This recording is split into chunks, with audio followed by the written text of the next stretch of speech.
Okay, welcome everyone to the University of Oklahoma webinar for BIMStorm Oklahoma City. And our special guest today presenting is Russell Claus. He is the Planning Director for Oklahoma City. He holds a Bachelor of Science in Environmental Studies from Griffith University in Brisbane, Australia, and he has a Master's in City Planning from MIT. Russell grew up in Australia, has been in the U.S. since 1992, and has worked for the City of Oklahoma City since 1996. Prior to becoming director in 2008, Russell managed post-Murrah bombing revitalization efforts and numerous downtown planning and redevelopment initiatives. His current priorities for the department include development of Plan OKC, implementation of neighborhood and commercial district revitalization programs, and continuing downtown planning and development. Russell is a board member of the Oklahoma City Urban Land Institute District Council and the Foundation for Oklahoma City Public Schools.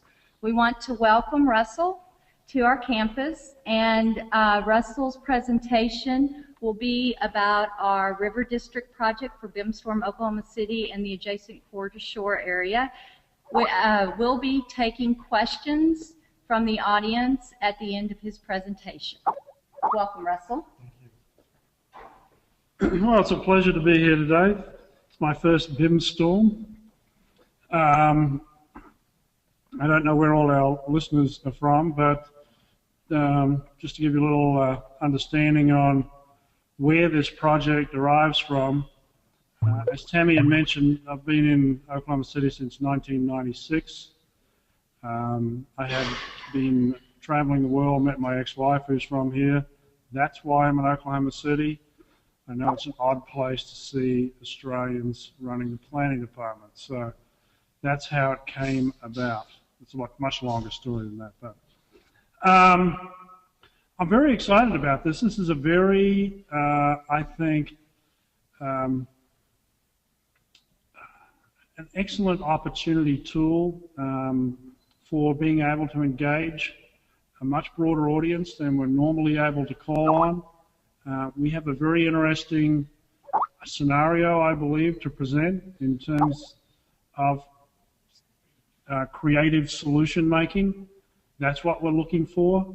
I'm constantly looking at the city and the way that it develops based on a lot of experience that I have from elsewhere, and I'm always trying to bring Oklahoma City up to the rest of the world.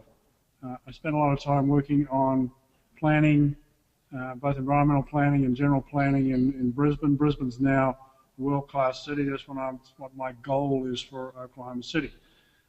Slightly less conservative environment in Brisbane.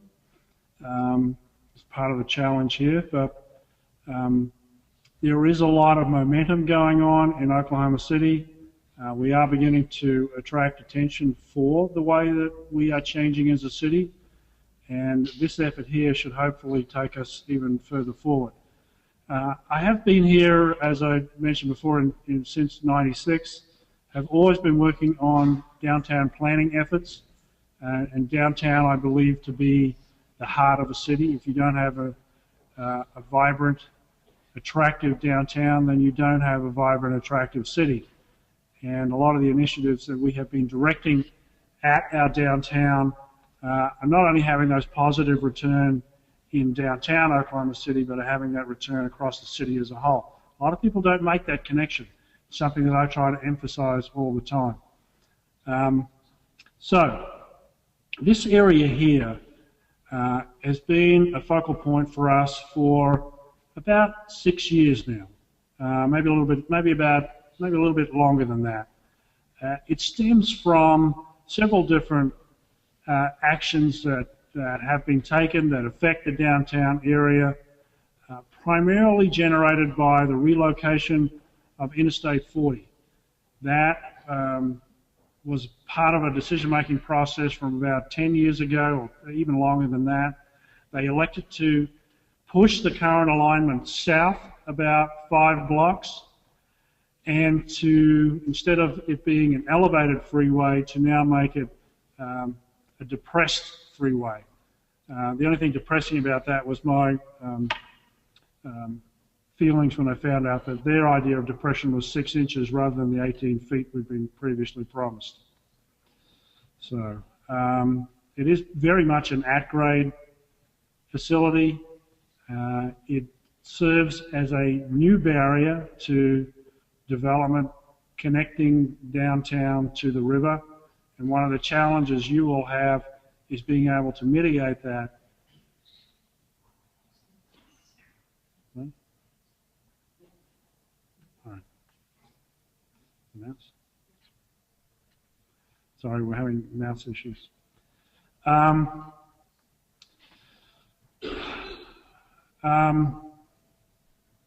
So it's been a bit of a journey in terms of identifying what the potential of the area is. The other factors that were affecting our spotlighting this area for redevelopment were that we were getting a lot of downtown development activity in response to previous planning efforts and to the MAPS program, Metropolitan Area Projects. I don't know how much the listening audience knows about these projects, so I'll just explain it briefly. Oklahoma City was in a world of hurt for a long period of time. We as a community had not invested in ourselves for multiple decades. A number of bond issues, whether they be for infrastructure, parks, schools, all of those failed for several decades. As a result of that, there wasn't really much of a community here. Most people of your age had left or were planning to leave. We lost the best and brightest for several generations. You had to import people from Australia to replace you. You guys don't crack up much. That's good. Thank you. So a lot of talent had left, and the city had finally realized that it was languishing, and languishing pretty poorly. The oil bust in the mid-'80s put the icing on that cake of depression, shall we say. As a result of that, the mayor at the time, this is in the early 90s, Mayor Ron Norrick, decided we needed to do something for ourselves because he had tried to attract a maintenance facility for United Airlines here. To cut a long story short, they essentially told him that their executives and their employees did not want to move to Oklahoma City because there was no quality of life here. This was not a place that they wanted to move to. They went to Indianapolis, that facility went bust, so in the end we ended up all right. But the desire was to create these quality of life amenities that we had been lacking for a long period of time. So there were 9 projects that were conceived of. As a result of those 9 projects, contiguous with the revitalization efforts that I was in charge of in response to the bombing, Oklahoma City began to recover. People began to see that there was value in investing in downtown again.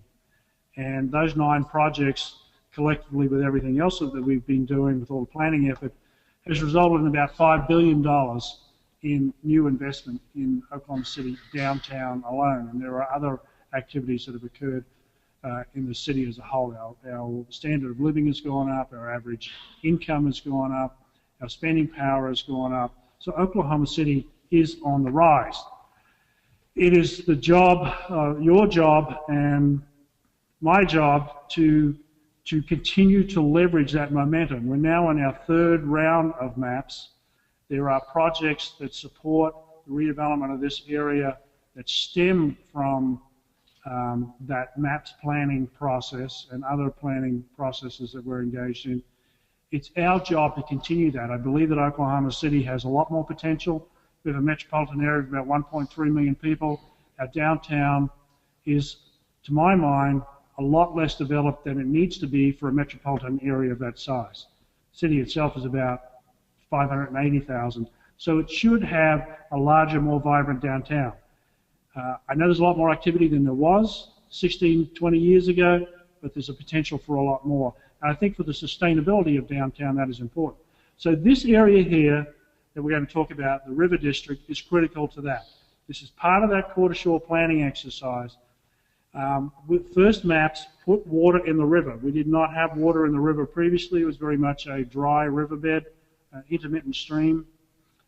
Everybody had turned its back on it for a long period of time. And we put 3 dams on the river, serendipitously creating an Olympic rowing facility as well as a river edge that we did not have before. So the intent is, I mean, for us, it's really important that we connect downtown to the river. The part above this includes a large new central park, and this portion here includes another connecting park. So the idea is that we use open space to provide that connection to the river. But there are other challenges about surmounting that new freeway that I talked about. So this is the primary area here, but there is planning involved.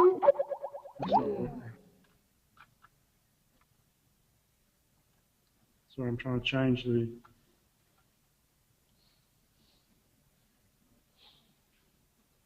Here we go. All right. Okay. So I've already given you the history of the planning area. Just for a little context, this is the CBD. That's about 1¼ miles from the river. So we've got quite a bit of territory to bridge to be able to connect these two. I believe that the river with the water in it now is ultimately going to be the largest generator of development and creation of a new urban center for Oklahoma City than any of the other projects that occurred as part of that first maps. But it's going to take some time to get there. You can see here the what's called the new boulevard, which is that roadway, the upper roadway. That is the old alignment of I-40. The new alignment is the blue line. So it's about 5 blocks south of that. That's what I call the depressed structure, which isn't really depressed. So, when we did the quarter shore plan, we involved a lot of community stakeholders, a lot of people who are property owners in the downtown area, people from the affected area itself. It is largely an older industrial area. There's a little bit of residential down there, but a lot of fairly aged out industrial and aged out residential. It's an area that had been cut off by this elevated freeway for a long period of time. The fact that the river didn't have water in it meant that there was really no interest there. But if you look at it from a planning perspective, you've got a river and you've got a downtown skyline and access to a lot of the other stuff that's going on in downtown. This is perfectly positioned. This is where you create that vibrant urban community. Some people are going to want to be closer to downtown. Some people are going to want to be closer to the river. The charge that you have is to address with that river portion. So the quarter shore plan you see labeled here has a bunch of different sub-districts. Most of it's primarily residential. The intent was to use the parks that you see were adjacent to that vertical arrow line there. That was meant to be the connection, but the parks that form that line were meant to serve as a catalyst for development adjacent to the park.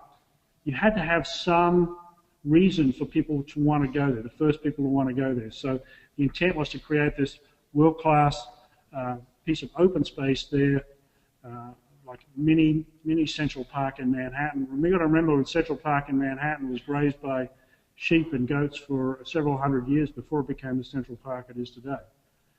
Hopefully we don't have to wait that long, but eventually we're going to have an outstanding facility here linking downtown to the river. We also included a convention center in here, room for office and retail. So it's a blend of different activities. The intent was to try and create a new urban community. I think I've covered most of these points. So getting to the River District, a slightly different perspective, so you can see the CBD there. Just to give you a little more context about where things are. There are 3 main roads that pass through. There's also Western Avenue, which is to the top end of this image. But Walker, Shields, and Robinson are the ones that cross over the new alignment.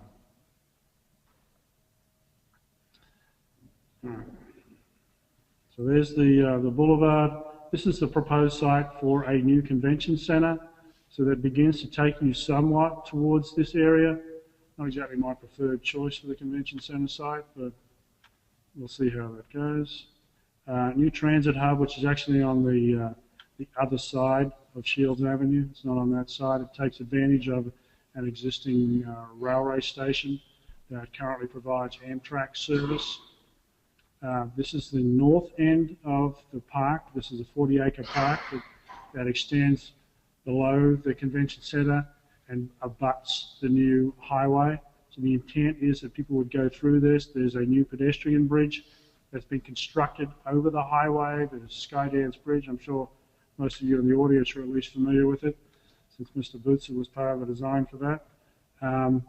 But the intent was to try and provide those pedestrian connections between it. So it's not move away from the auto-centric approach that we've adopted for a long period of time and recognize that there's a new attitude to the way we want to exercise our mobility, and that includes pedestrian and bicycle access. There's a lot of bicycle pedestrian activity on the river.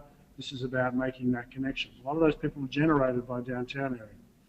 So the area there here we're showing is Wheeler Park. There's an existing park on the west side of the River District area. The Quarter Shore Plan anticipated that this would be redeveloped because we were creating a new open space system that perhaps this piece of open space may not be necessary in the longer term. That'll be up to you to determine whether that's viable or not. Looking for your input on that. And then there is, most of the residential is covered within this blue area as well. A lot of vacant land, and there are also industrial uses in there. But there are some much older, in fact, some of the oldest residential in the community. It's in poor shape though. Hubcap Alley, this was the original basically auto salvage facility for the city. So when people were accessing downtown, they would drive through this area so you could get all the parts that were necessary for maintaining vehicles in the old days.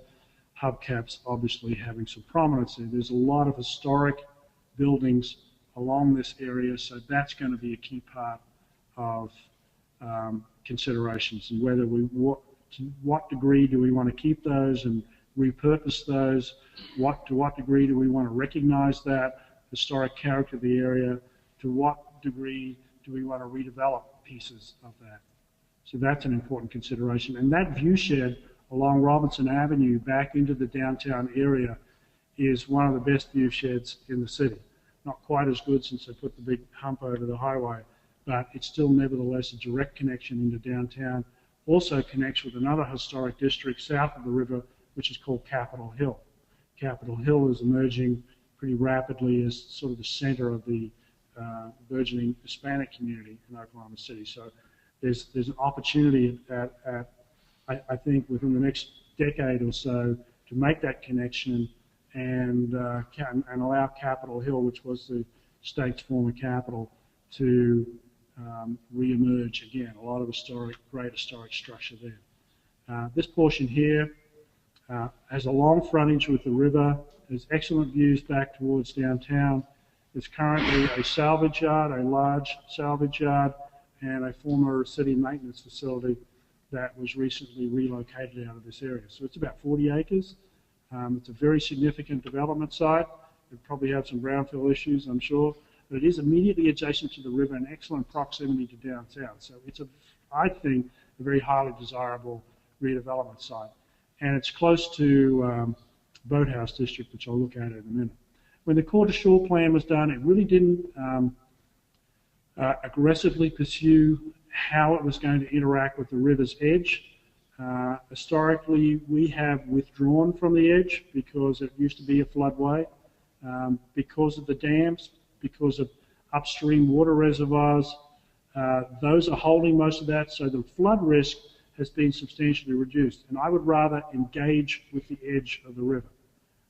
I don't have the exact information on what our limitations are in terms of response to flooding, but engaging with the river, I think, is an important thing to do. I think stepping back from it would not enhance the investment we've made in the river or enhance the value of the property that develops in that area. I'm looking at Paris and Prague and other cities as my model in that respect. And I mentioned the Boathouse District. For those of you who are not in the audience, when we put the water back in the river, the Corps of Engineers, in all their wisdom, created an Olympic standard rowing course. So we have a 2-kilometer course there that is the only course, I think, in the world that is immediately adjacent to downtown. We have 2 boathouses that have been built. One is the best training facility apparently in the world. We're now the headquarters for the U.S. Olympic canoe and kayak facility. So it's a major coup for Oklahoma City. We have 2 boathouses, and 3 more are yet to be constructed. So we will become premium kayak, canoeing, and rowing facility in the world, most likely. We have a lot of Olympic standard athletes that now live and train in Oklahoma City. I do want to show you the south side of the river so you understand what's immediately over the other side. We have a large park called Wiley Post Park, which is immediately south of the apex of the river, between Robinson and Walker Avenues. Those are the 2 bridges in the center of the image. And then to the west of that is an area of about 160 acres, which is owned by local entrepreneurs. That you can see there's a former airport there for light aircraft. That is not functioning that way anymore. We have had proposals in the past for redevelopment of that, where the owner had proposed bringing in some of the water, bringing in the water's edge into the development. In the long term, because of the views back across the river, back towards the downtown skyline, again, this has very, very significant potential for river edge development. May not happen in the short term, but it will be the future of this area.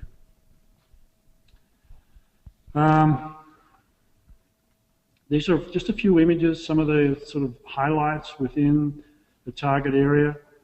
This is a little flower church.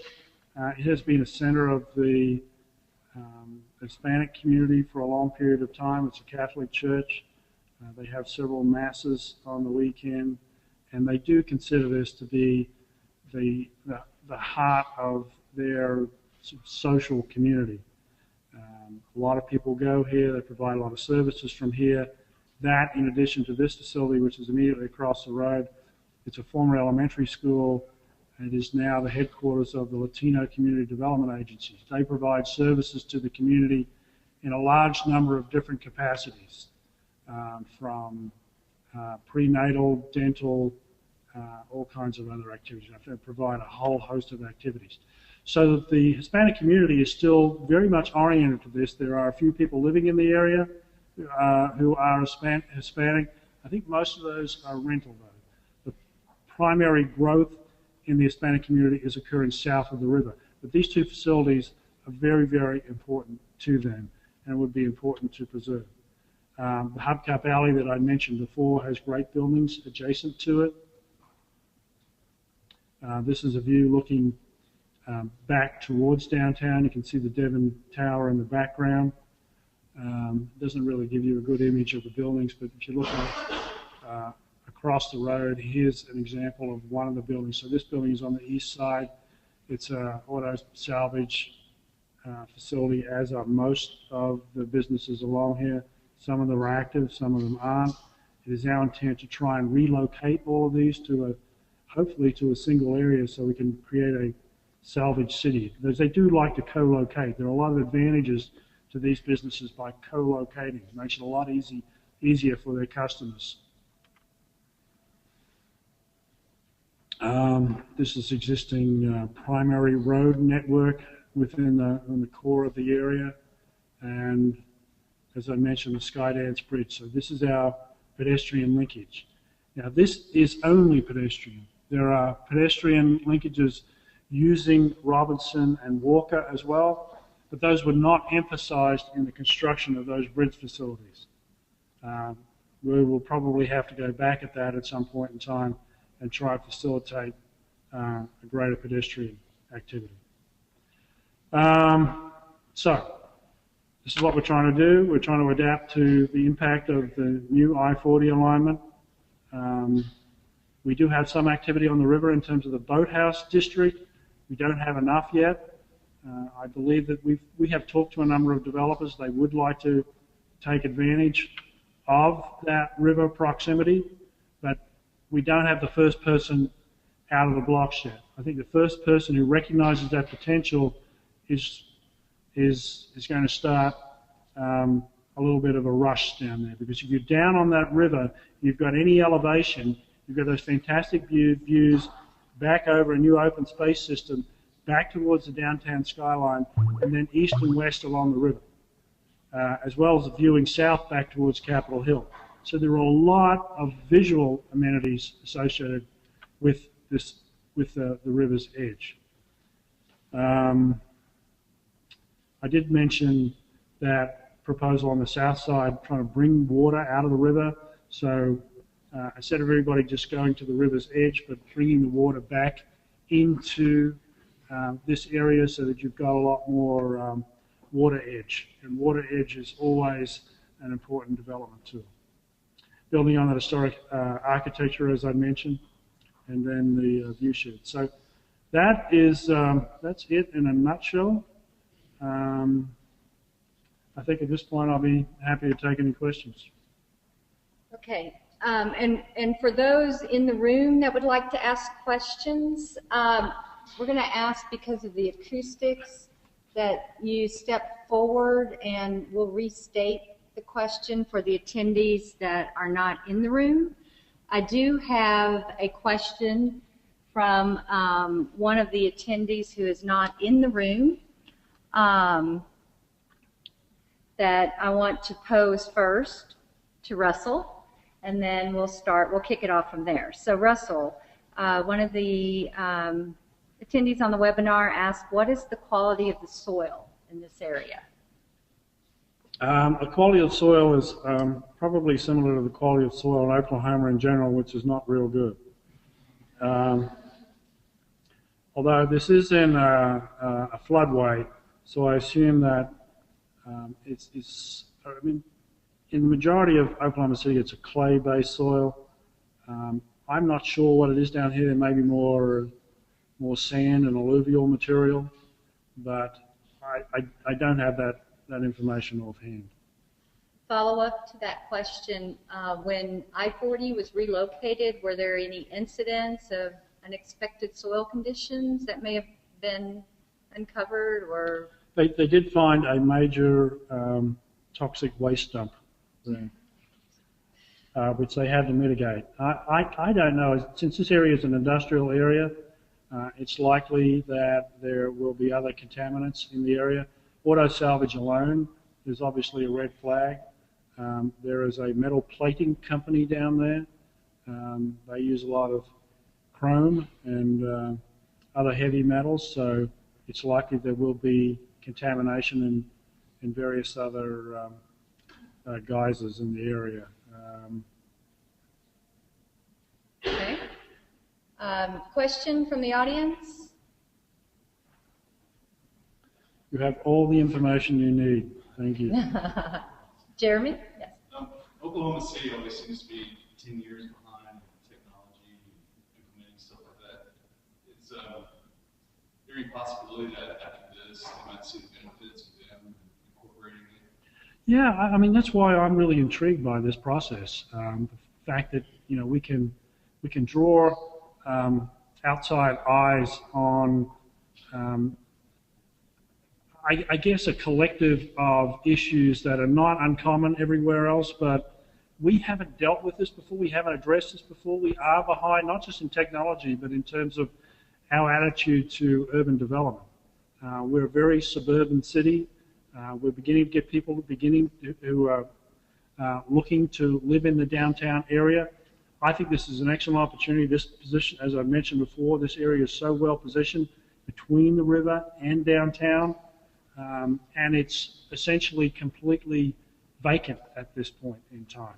That's not an opportunity that you get in most other cities, and we have the opportunity here to create something really special. Okay, that question for the webinar attendees was in regards to the technology and the adoption of technology, in particular BIM, in Oklahoma City with the planning department and their possibility and potential for this technology. Another question I have is with regards to the timeline for redevelopment in this area, and if a timeline has been established or if there's a continuum. I'll let you elaborate. Well, when we did the Quarter Shore planning process, it's such a large area, between the River District area and the area north of the new I-40. It's about 700 acres. That's a lot of land to redevelop. So I'd always estimated a 50-year plus time frame for redevelopment, if we were aggressive with it even. If we just leave it to the market on its own, I think it may take longer, but if we're able to get something catalyzed, if we can demonstrate what the potential of the area is, when people go down there and they get on a rooftop garden or somebody's patio and they've got those views that I'm talking about, then I think people will start to recognize what the full potential is. The difficulty is getting the first people off the cab. But our recent experience illustrates that even the minor amount of new development in an area that is otherwise primed because of its geography, because of other amenities in the area or proximity to amenities, if it's got the basic fundamentals to succeed, then I don't think it takes a whole lot to start new activity. One of our challenges in this area is probably going to be speculation again, because everybody has an elevated view of the moment. These people have never had an offer on their land for probably 30, 40, 50 years. The first one that comes along, they instantly think their land is worth 10 times as much as whatever was offered. And of course, none of it has value until the development occurs. And it's our challenge to try and ensure that we're generating the return on investment at the back end, not the front end. The front end just goes to the speculator and they walk away and nothing happens. So that'll be a challenge for us. Okay, another question is the ULI plan, or that's Urban Land Institute plan, says that high-rise along the river won't, it questions if that won't cut off the view sheds for the other properties north of that area. I don't believe that's true. I believe high-rise on the river is, if you're looking from the north south, then having that high-rise on the river, it's not going to be a dense wall of high-rise. You're still going to be able to see the river and see through it. So I don't believe that is true. I don't believe we'll get high-rise in the short term either. So this will probably go through several iterations, I would imagine. I'm talking about a couple of 100 years out before you've got that level of density adjacent to the river. But I wouldn't mind seeing some 6 to 8 story buildings there. You're only going to have to get a couple of stories up before you've got great views. Okay. And then another question is related to the Quarter Shore, to the adjacent Quarter Shore plan area and other examples, maybe with Bricktown and Deep Deuce and the MAPS program, and for maybe actually defining the acronym MAPS for the general audience.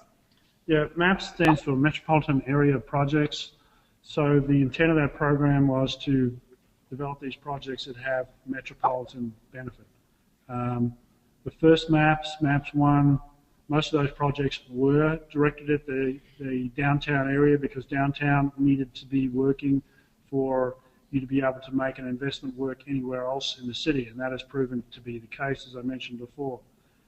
Similarly with this third round, the second round was directed at renovation of all the schools in the metropolitan area, and I think we all recognise that that is a very wise investment to make. But this third round is again sort of moved back towards the downtown area again. There are some projects that are outside the downtown area. We've got some senior wellness centres that will be constructed, improvements at our fairgrounds, and sidewalks and trails. But the larger high dollar projects are in the downtown area. So a new convention centre, the park that we've illustrated, and a streetcar system, as well as a whitewater facility in the boathouse district. So the bulk of the funds raised through this third round of maps are going to be invested in the downtown area. And just a little bit about how that process works. It's a 1 cent sales tax. We do not bond against the money. It's a spend as you go, so we have to collect the money first, so there's no indebtedness to any of these projects. That's a little different from everywhere else where they usually bond against the projects and try and do them at the beginning. I think this process works a lot better because, one, you don't have those carrying costs for paying off the bond, and it takes you a long time to do your due diligence anyway to get these projects designed and ready to go. The first maps, the first project wasn't open until 5 years after the money started to be collected. So there's a long lead time there. Okay, I have a question about how much flexibility is there in the current plan, and is there a desire to test other options? With I think a follow-up that ties right into that is what is flexible or fixed in the current plan? I don't think anything is really fixed. I think it's the mix, the intent, and from my perspective, because when you're looking at a 50-plus year plan, it's very, very rare that is ever implemented as designed. The intent of this was to shine the light on the potential of this area and the need for us to do something to put Humpty back together again, so to speak. We recognized that when they put the new I-40 in, that was running through a pretty bleak area. Anybody accessing either Shields Avenue, Robinson Avenue, or Western Avenue were not going to see the best face of Oklahoma City. So we understood that there had to be redevelopment, not for the aesthetics alone, but because there was so much development occurring in the downtown area that there was now this potential to absorb this area. Initially, when they were talking about which route to choose for the new I-40, there was concern that we were expanding the city too much. Because we've done so well, I don't believe that's true. And as I mentioned, the geography of this area is just so attractive that it has to begin developing. All right. Another question from one of our webinar listeners is: Does this planning include considerations of resilience and then / hazard mitigation? Are we talking about resilience? I don't know. I guess we don't know. I'm going to make my definition of resilience, and I presume this is a resilience of what we're building. I believe that for a long time, in general, the U.S. has been building the urban environment or the built environment in a way too temporary attitude, that we continue to build and abandon and move on to the next frontier. We can't afford to do that any longer. That's not possible. So what we're building here should be the framework for a city that is going to endure for a long period of time. As I said, it may cycle over a few times, but that's what cities do. They grow, they transform over time as the market demands a new product. And this is what needs to happen in this area. I hope that a lot of the product that is built to endure for several hundred years. European model is somewhat successful based on that premise. If we're creating community, we have to have durability in what we're building. That's difficult to do the way the financial industry works. And it's difficult to do the way developers have to do their finances. So that's a huge challenge for us. But I believe we have to at least aim for that to the degree that we possibly can. What was the second part of the question, Jim? Oh, the mitigation, the hazard mitigation. Does the plan consider that? It does, but it didn't go into significant depth on that. We know there are brownfield issues there. We know there are floodway issues. Those are intended to be addressed as we enter the implementation phase. So as we begin to implement projects, that's when we're going to have to get down to that level of comprehension. All right. Another question. Now this goes to the residential neighborhood developments. And is it anticipated that affordability in the residential program aspect should be addressed and supported in this study area? Yeah, affordability was emphasized in the plan. It's a priority of mine.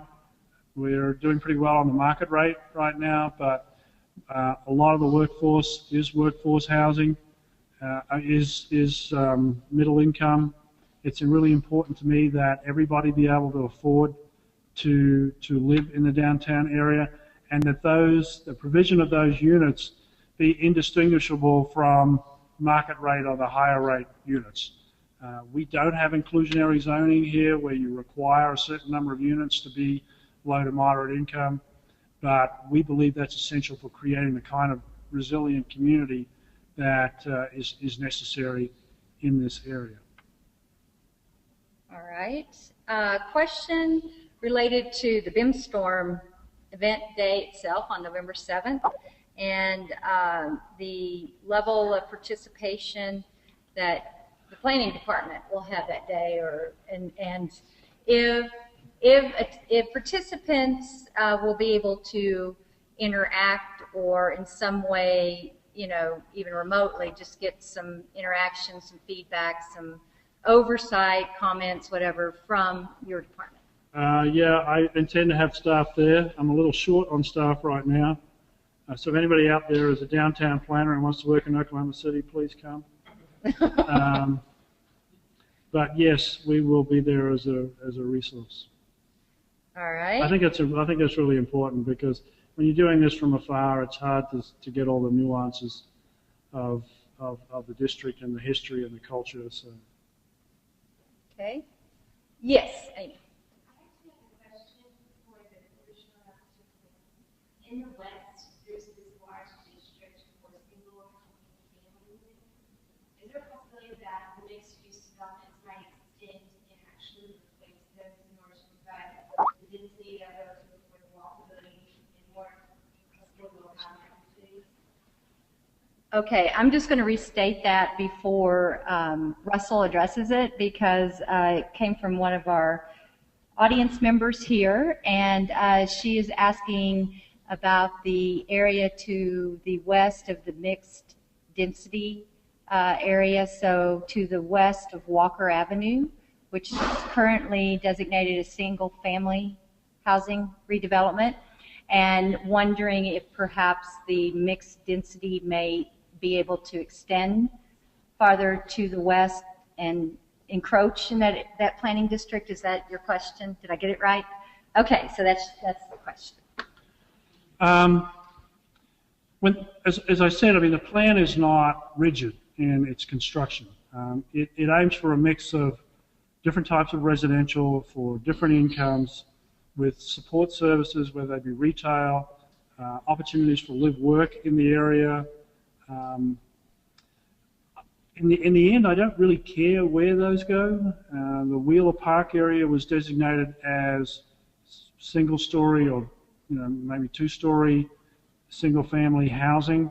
The intent of that was to try and accommodate that goal of affordable housing so that you would have that in the area.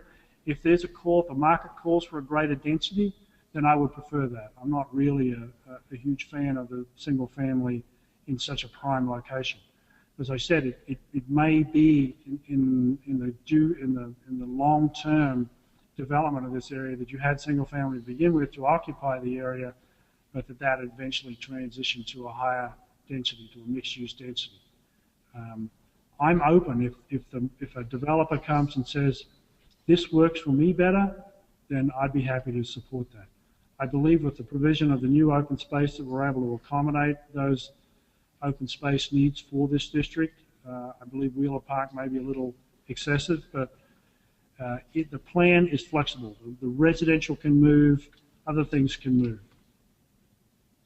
All right, and this is a good question. Follow up to that, in terms of the BIMStorm process point of view, there's interest in any data such as proposed project costs, zoning, etc., that may be available for import into BIM, and what can your office share with participants? Well, we can share anything on the zoning front, obviously. We've simplified our downtown zoning in the last few years. We used to have multiple different zoning categories, and we've simplified that basically to 3 different mixed-use zoning types. This area here is also within a design district, and which is associated with the river master plan, so it's a scenic river design overlay. The intent is for development to support its relationship to the river. We are probably, in terms of the way that this area will develop, I think the zoning will have to change again. I would like to see something similar to a form-based code for the area. I think this is a great place to look at application of that. It's not something we've done in the city so far, but it is something that I think works well in this area. I believe that that's probably what's going to occur on the north side of this, on the north side of the freeway, and I believe this area is well suited to it as well. But we're open to any ideas that come from out of this audience or the non-viewing audience regarding what would be the best tools to be able to implement here. I don't think there'd be anything that would be a surprise to us, but we don't believe that it's safe to just leave it to the private sector without some management controls in there. What our experience has been is that people love these design controls as long as they're applied to everybody else, not themselves. Okay. Question. Besides the new parks that are proposed, what other support facilities for families with children are planned for this area? Well, the Quarter Shore plan anticipated a school, anticipated an elementary school.